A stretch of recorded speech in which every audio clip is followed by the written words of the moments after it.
Characteristics of fire insurance contract. पिछली videos में हमने फायर इंश्योरेंस का मीनिंग, इसका स्कोप और हिस्ट्री के बारे में पढ़ा था। अब कैरेक्टरिस्टिक्स क्या है फायर इंश्योरेंस कॉन्ट्रैक्ट के।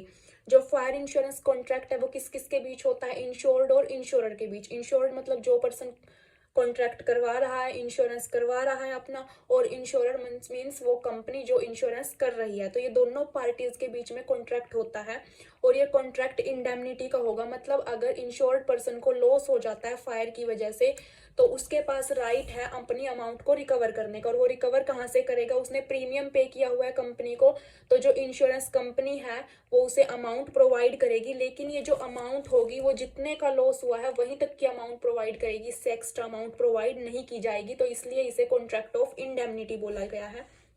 सेकंड पॉइंट है इसका अटमोस्ट गुड फेथ। यहाँ पर गुड फेथ का होना जरूरी है दोनों पार्टीज के बीच में, इंश्योरर और इंश्योर्ड के बीच में। मतलब दोनों पार्टीज एक दूसरे को अपने सारे मटेरियल फैक्ट्स डिस्क्लोज करें। जो इंश्योर्ड पर्सन है वो अपनी जिस भी प्रॉपर्टी का इंश्योरेंस करवा रहा है उसके रिगार्डिंग सारे मटेरियल फैक्ट डिस्क्लोज करेगा, और जो इंश्योरेंस कंपनी है वो कंपनी अपनी पॉलिसी के रिगार्डिंग सारे के सारे मटेरियल फैक्ट डिस्क्लोज करेगी। तो दोनों पार्टीज अपने मटेरियल फैक्ट को डिस्क्लोज करेंगी, तभी उनके बीच अटमोस्ट गुड फेथ माना जाएगा।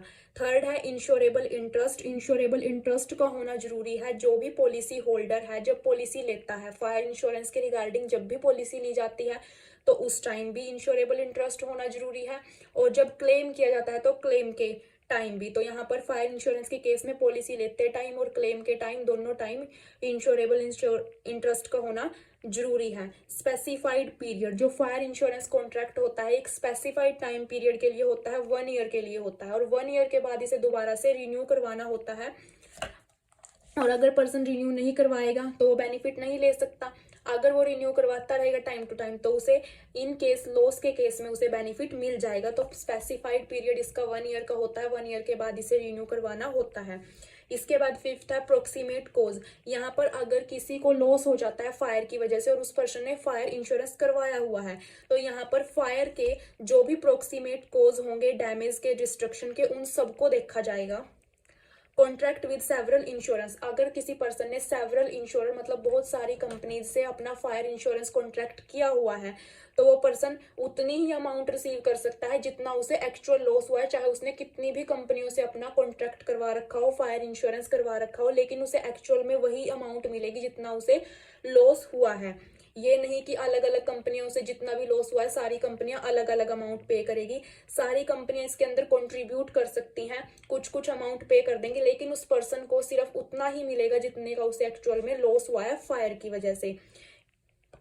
इसके बाद है सरेंडर वैल्यू। फायर इंश्योरेंस जो भी पॉलिसी है इसकी कोई भी सरेंडर वैल्यू नहीं होती।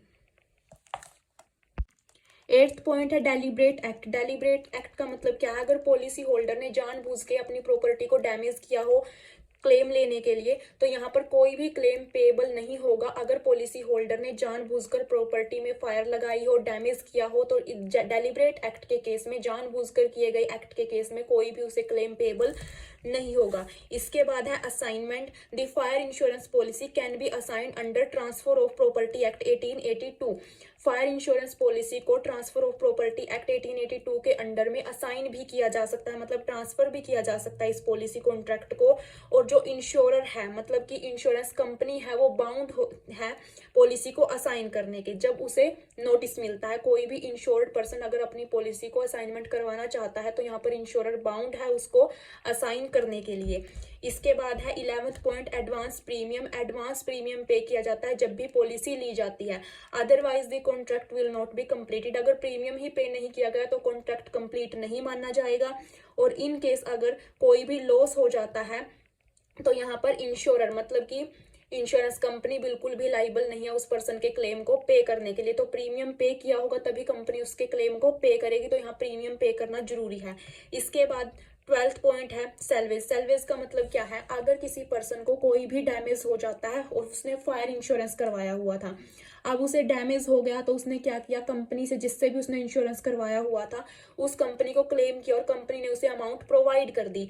तो अब जो भी प्रॉपर्टी को डैमेज होने के बाद वो बची कुची जो भी प्रॉपर्टी है, तो यहाँ पर कंपनी के पास राइट है, जो भी इंश्योरर है उसके पास राइट है कि वो उस प्रॉपर्टी के जो भी सेल्वेज हैं, जो भी बचे हुए हिस्से हैं, उसको बेचकर उस गुड्स के हिस्से को बेचकर अपनी अमाउंट को रिकवर कर सकते हैं।